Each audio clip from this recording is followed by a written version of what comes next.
हमारा जो second part है वो हमारे पास वेजिटेबल ऑयल्स का पार्ट है। वेजिटेबल ऑयल्स को भी हम लोग यूज़ करते हैं अपनी सेमी सॉलिड की प्रेपरेशन के अंदर एज अ बेस। जनरली जो वेजिटेबल ऑयल्स कॉमनली यूज़ होते हैं उनके अंदर हमारे पास पीनट ऑयल है, आलमंड ऑयल है, सेसमी ऑयल है, ऑलिव ऑयल है, ये कॉमनली हम लोग यूज़ करते हैं। और ये बेसिकली मोनो डाई या ट्राइग्लिसराइड्स का मिक्सचर होता है, अनसैचुरेटेड या सैचुरेटेड फैटी एसिड्स का। मैं फिर से रिपीट करता हूँ, मोनोग्लिसराइड्स, डाईग्लिसराइड्स और ट्राइग्लिसराइड्स का मिक्सचर होता है ये, जो कि आइदर अनसैचुरेटेड होते हैं या सैचुरेटेड फैटी एसिड्स होते हैं। इसके अलावा हमारे पास एंटीऑक्सीडेंट्स भी हम लोग ऐड करते हैं। जब भी आप वेजिटेबल ऑयल्स को यूज़ करेंगे एज अ बेसिस, आप हमेशा उसके साथ एंटीऑक्सीडेंट्स को ऐड करेंगे, बिकॉज आपको पता है कि ऑयल्स के अंदर एक फिनोमेना होता है जो कहलाता है रेंसिडिटी, और वो ऑक्सीडेशन ऑफ ऑयल्स की वजह से होता है, और ये बड़ा कॉमन फिनोमेना है। तो अगर आप एंटीऑक्सीडेंट ऐड नहीं करेंगे तो आपका व्हीकल जो है कुछ अर्से के बाद रेंसिड हो जाएगा, और उस रेंसिड के चक्कर में आपकी फॉर्मुलेशन जो है वो भी रेंसिड हो जाएगी।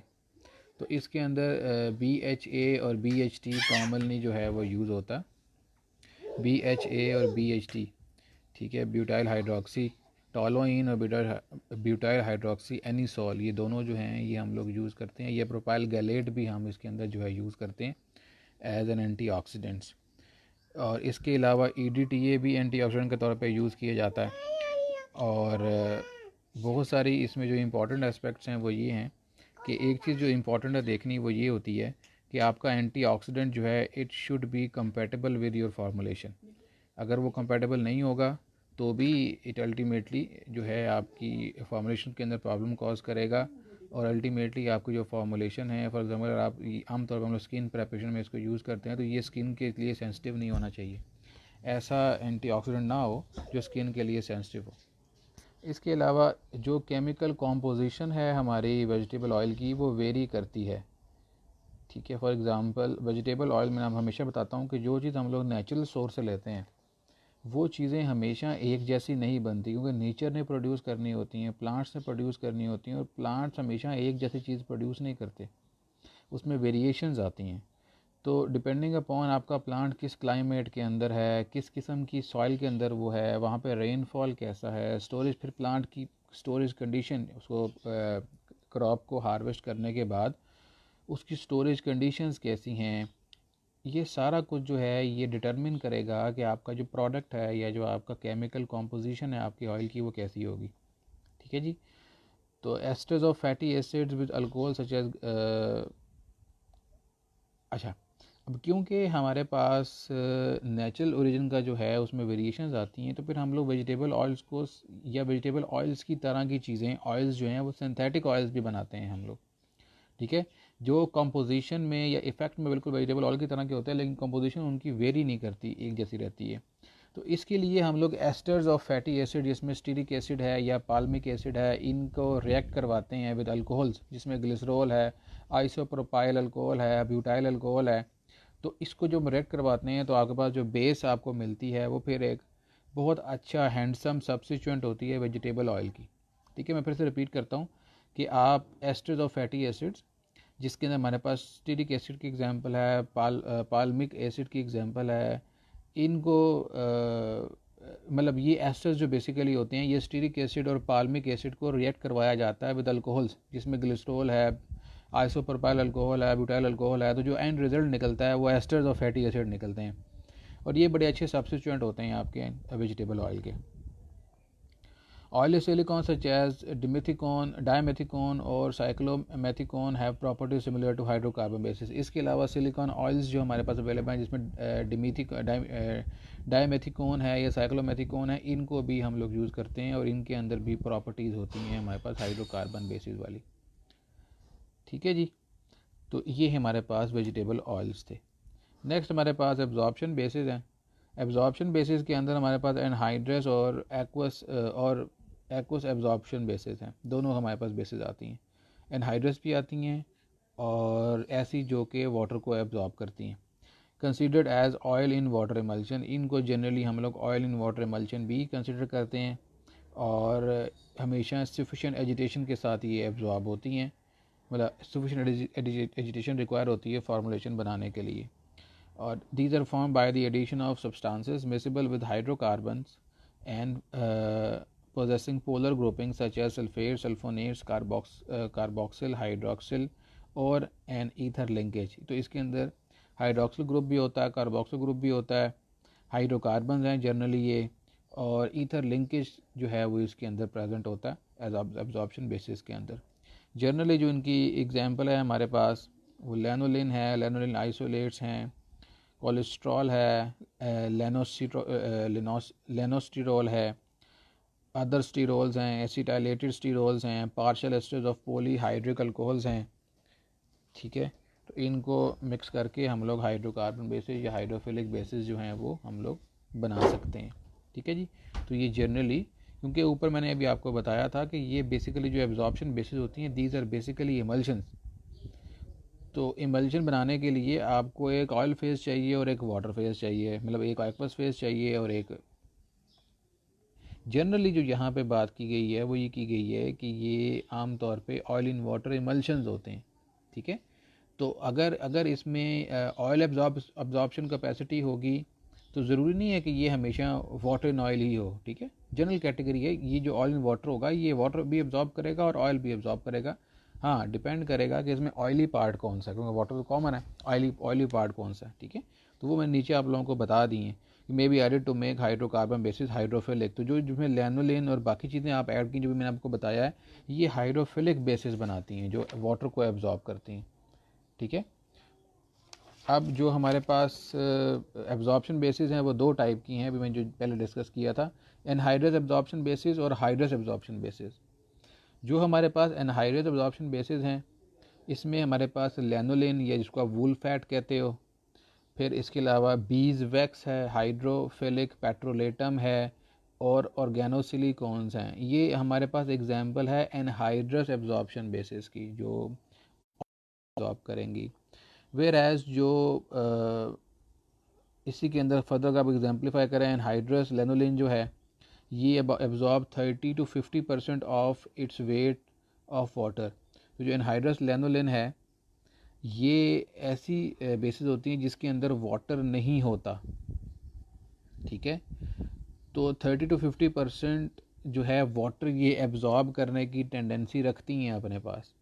ठीक हो गया, तो जब हम लोग कहते हैं ना कि एनहाइड्रस एब्जॉर्प्शन बेसिस हैं तो ये वो हैं जो ऑयल नेचर की हैं और वाटर को एब्जॉर्ब कर रही हैं, और जो हाइड्रस एब्जॉर्प्शन बेसिस हैं वो वाटर नेचर की हैं और वाटर को ये एब्जॉर्ब कर रही हैं। ठीक है, एब्जॉर्ब इन्होंने वाटर को ही करना है। ठीक हो गया, तो अच्छा वाटर को एब्जॉर्ब इन्होंने क्यों करना है, बिकॉज जब आप स्किन के ऊपर इनको अप्लाई करते हैं तो स्किन से ये वाटर निकाल के ड्राई करती हैं स्किन को और फिर एब्जॉर्ब होती हैं अंदर, नंबर वन। और नंबर टू, ये एटमॉस्फेयर से भी वाटर को एब्जॉर्ब करती हैं और स्किन को वेट भी रखती हैं। ठीक है, तो ये दोनों ह्यूमेक्टिन का इफेक्ट भी है और स्किन ड्राइंग का इफेक्ट भी आता है इसके अंदर। तो ड्राई करती हैं खुद एब्जॉर्ब होने के लिए और ह्यूमेक्टिन का इफेक्ट करती हैं ताकि जो ड्राइड स्किन है वो बिल्कुल इतनी ड्राई ना हो जाए कि बिल्कुल ही उसका स्किन जो है वो फटना शुरू हो जाए। अच्छा, नेक्स्ट हमारे पास जो वूल फैट है ये भी वूल अल्कोहल ऑइंटमेंट बनाने में इस्तेमाल होती है। जो ऑर्गेनोसिलिकॉन्स हैं उसमें सीटाइल डिमिथिकॉन या कोपॉलीमर्स या पीईजी पॉलीइथाइलिन ग्लाइकोल ग्लिसराइड्स हैं, कैप्राइल स्टीरेट्स हैं, ये भी हाइड्रोफिलिक इसके अंदर ग्रुप है, और हाइड्रोफोबिक अल्काइल साइड चेंज होती हैं इसके अंदर। हमने ये पढ़ा था पहले भी, अगर आपको याद हो, कि आपका सरफेक्टेंट या जो एम्फोटेरिक सब्सटेंसेस होते हैं उसके अंदर आपके पास एक तरफ चेन होती है कार्बन चेन जो हाइड्रोफोबिक होती है और हेड जो होता है वो हाइड्रोफिलिक होता है। तो यही चीज़ यहाँ पर डिस्कस हो रही है। फिर है जी हमारे पास water number, maximum amount of water added to 100 gram of such bases at a given temperature. तो ये जो आपके पास एनहाइड्रस एब्जॉर्प्शन बेसिस होती हैं इनको इनकी एफिकेसी को कैटेगराइज करने के लिए हम ये देखते हैं कि इसका वाटर नंबर क्या है, क्योंकि अभी मैंने आपको एक्सप्लेन किया कि आपकी बेस कितना वाटर एब्जॉर्ब करती है वो उसका वाटर नंबर है। ठीक है, तो आम तौर पे आप इसको टेस्ट करने के लिए अभी देखते हो कि 100 ग्राम ऑफ सच बेस कितना वाटर एब्जॉर्ब करेगी, वो वाटर नंबर बनता है। जो सेकंड कैटेगरी हमारे पास आ रही है उसमें हमारे पास हमारे पास हाइड्रस एब्जॉर्प्शन बेसिस हैं। ये generally water in oil emulsion बनाती हैं और they have tendency to absorb additional water. Hydrous lanolin इसकी एग्जांपल है, और मिनरल ऑयल जो है ये इसकी एग्जांपल है, ठीक है। मिनरल ऑयल हम लोग तब ऐड करते हैं जब हमें अपनी प्रेपरेशन की विस्कोसिटी जो है उसको कम करना हो, ठीक है। अगर आप बेसिस को यूज़ करते हैं, जितनी भी बेसिस यहाँ पर डिस्कस हुई हैं, तो इन सब की विस्कोसिटी जो है वो ज़्यादा हो जाती है। सो इसके अंदर फिर हम लोग जो हैं ऑयल ऐड करते हैं, मिनरल ऑयल, और उस कैटेगरी के अंदर होता ये है कि फिर आपकी जो थिकनेस होती है इमल्शन की वो कंपैरेटिवली कम हो जाती है। मैं सम अप करने के लिए यहाँ पे कुछ चीज़ें आपको जो हैं वो एक्सप्लेन कर देता हूँ दोबारा से। जो एनहाइड्रस बेसिस हैं हमारे पास, उसके अंदर जो एनहाइड्रस बेसिस हैं बेसिकली उसके अंदर ऑयल की क्वांटिटी जो है वो ज़्यादा होती है, और उनके पास टेंडेंसी होती है, दोनों के पास टेंडेंसी होती है टू एब्जॉर्ब वाटर, ठीक है, हाइड्रस के पास भी और एनहाइड्रस के पास भी। जहाँ तक बात है हाइड्रस की, तो हाइड्रस के अंदर ये बेस इसके अंदर जो होती है कि अगर मैं इसको विद रिस्पेक्ट टू इमल्शन बताऊं, तो जो हाइड्रस बेसिस हैं ये वाटर को एब्जॉर्ब करती हैं by making water in oil emulsion, ठीक है, क्योंकि बेसिस बेसिकली तो ऑयल है ना। और जो हाइड्रस हैं, जो एनहाइड्रस हैं, ये वाइस वर्सा बनाती हैं, ऑयल इन वाटर बनाती हैं। इसमें पहले जो है वो क्या कहते हैं इसको, जो एनहाइड्रस है हमारे पास वो ऑयल इन वाटर भी बनाती हैं, वाटर इन ऑयल भी बनाती हैं, लेकिन जो हाइड्रस हैं वो सिर्फ वाटर इन ऑयल बनाती हैं, ठीक है जी। तो इस तरीके से आप ये कह सकते हैं, या इन शॉर्ट अगर इमल्शन को हम लोग एक लम्हे के लिए यहाँ से निकाल भी दें, बिकॉज इमल्शन थोड़ा सा कन्फ्यूजिंग भी लगता है, क्योंकि बच्चों को ये लगता है कि जब हम लोग एनहाइड्रस या हाइड्रस की बात कर रहे हो तो हम शायद वाटर की बात कर रहे हैं, तो वाटर की बात नहीं कर रहे। पहले एक चीज़ आप कॉन्स्टेंट कर लें कि आपके पास जो इमल्शन जो बेसिस हैं वो सारी ऑयल नेचर की हैं, ठीक है। और वो ऑयल नेचर जो है, कुछ ऑयल्स ऐसे हैं जो वाटर अपने अंदर रखते हैं, और कुछ ऑयल ऐसे हैं जो वाटर अपने अंदर नहीं रखते। फॉर एग्जांपल लेनोलिन दो तरह की आती है, एक एनहाइड्रस लेनोलिन आती है और दूसरी हाइड्रस लेनोलिन आती है। अब जो एनहाइड्रस लेनोलिन है, क्योंकि है तो lanolin, it has the tendency to absorb water, लेकिन वो एनहाइड्रस है उसमें वाटर नहीं है, तो ज़्यादा वाटर एब्जॉर्ब करेगी।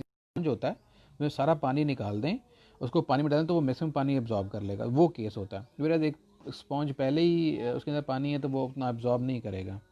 तो इसी तरीके से जो हाइड्रस एब्जॉर्प्शन बेसिस हैं वो भी वाटर को एब्जॉर्ब करती है, लेकिन पहले से उसके अंदर वाटर होता है, ठीक है जी। तो ये इसका एक जनरल सा एक फिनोमिना इसके अंदर आ रहा है। इसके अलावा non ionic water in oil emulsifiers इसके अंदर ऐड करते हैं। Non ionic water in oil emulsifiers add किए जाते हैं इसके अंदर। जब भी आप एनहाइड्रस लेनोलिन को या हाइड्रस बेसिस को यूज़ करेंगे तो हमेशा उसको स्टेबलाइज, क्योंकि वो इमल्शन बनाएगा वाटर इन ऑयल, तो उसको स्टेबल करने के लिए आप वाटर इन ऑयल इमल्सीफायर को यूज़ करेंगे नॉन आयनिक कैटेगरी का, ठीक है, और ये स्टेबिलिटी को बढ़ाता है, ठीक है जी। तो इसके अंदर हमारे पास एग्जांपल में ग्लिसराइल मोनोस्टीरेट है, कोलेस्ट्रॉल है, सीटाइल अल्कोहल है, सॉर्बिटन फैटी एसिड्स डेरिवेटिव्स हैं, ठीक है। तो ये सारी चीज़ें जो हैं ये हम लोग इसके अंदर यूज़ कर, ठीक हो गया जी। Emollient properties and deposit oily film upon this. Next हमारे पास जो है वो हाइड्रोफिलिक ऑइंटमेंट्स हैं, ये भी इसी कैटेगरी के अंदर आती हैं।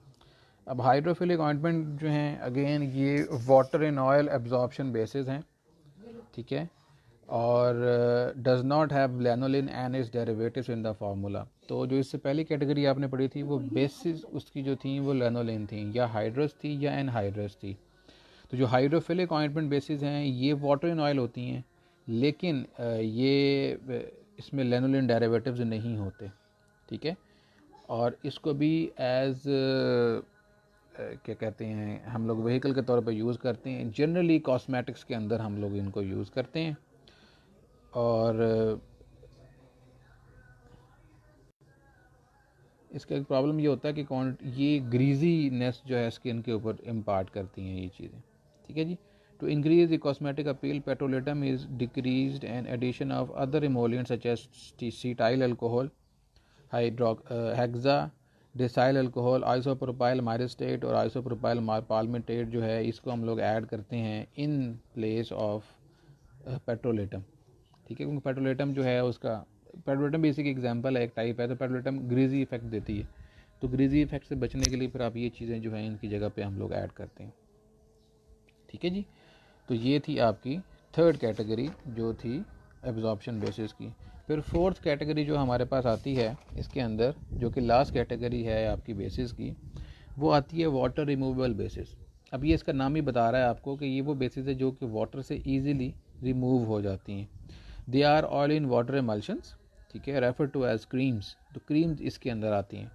Vanishing cream bases fall into this category. आपको पता है क्रीम दो तरह की होती है, कोल्ड क्रीम होती है और वैनिशिंग क्रीम होती है। कोल्ड क्रीम की जो बेस होती है वो ऑयल होती है और वैनिशिंग क्रीम की जो बेस होती है वो वाटर होती है। तो ये वाटर रिमूवल बेसिस है, इसलिए इनकी बेस वाटर होगी, तो ये वैनिशिंग क्रीम कहलाएंगी।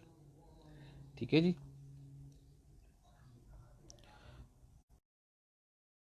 रिमूव कर सकते हैं क्योंकि इनकी नेचर ऑयल इन वाटर होती है। और इसकी एक और टेंडेंसी ये होती है कि दे कैन एब्जॉर्ब, जो अगर स्किन में कहीं पे कोई ऊजिंग आउट हो रही है तो स्किन से जो भी चीज़ ऊज आउट होगी उसकी बेस वाटर होगी, तो उसको एब्जॉर्ब कर लेती है ये। क्या कहीं पे कोई आपका वाउंड है जिसमें से ऊजिंग हो रही है तो उसके ऊपर अगर आप इसको अप्लाई करेंगे तो उसमें जो भी ऊजिंग आउट होगा ये उसको एब्जॉर्ब कर लेगी और बाहर नहीं निकलने देगी। ठीक है जी। तो ये वाटर रिमूवल बेसिस जो हैं इसके अंदर इसकी टाइप होती है। और सॉरी, ये लास्ट नहीं थी, सेकंड लास्ट थी। लास्ट जो हमारे पास है वो वाटर सॉल्युबल बेसिस हैं। ये जो थी वाटर रिमूवल बेसिस थी और लास्ट जो है वाटर सॉल्युबल बेसिस है। Prepared from mixture of high and low molecular weight polyethylene glycol and macrogols. इसमें पॉलीइथाइलिन ग्लाइकोल्स जो हैं इनको हम लोग mixture high molecular weight polyethylene glycols और low molecular weight polyethylene glycols जो हैं इनको हम लोग मिक्स करके तो इन बेसिस को बनाते हैं। जो लो मॉलिक्यूलर वेट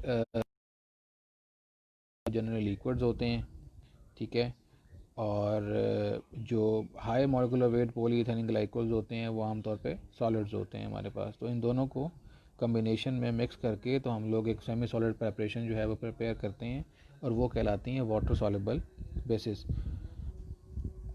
इन प्रेपरेशन को, जिसमें वाटर सॉल्युबल बेसिस को बनाने के लिए, जिसमें आप हाई मॉलिक्यूलर वेट और लो मॉलिक्यूलर वेट को मिक्स कर रहे हो, इनको बनाने के लिए ज़रूरी नहीं होता वाटर की एडिशन। आप सिंपल बस इनको मेल्ट करके तो मिक्स कर लेते हैं आपस में।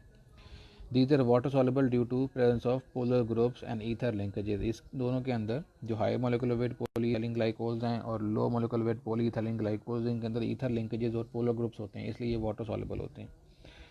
और ये ग्रीजीलेस ऑइंटमेंट बेसिस भी कहलाती हैं।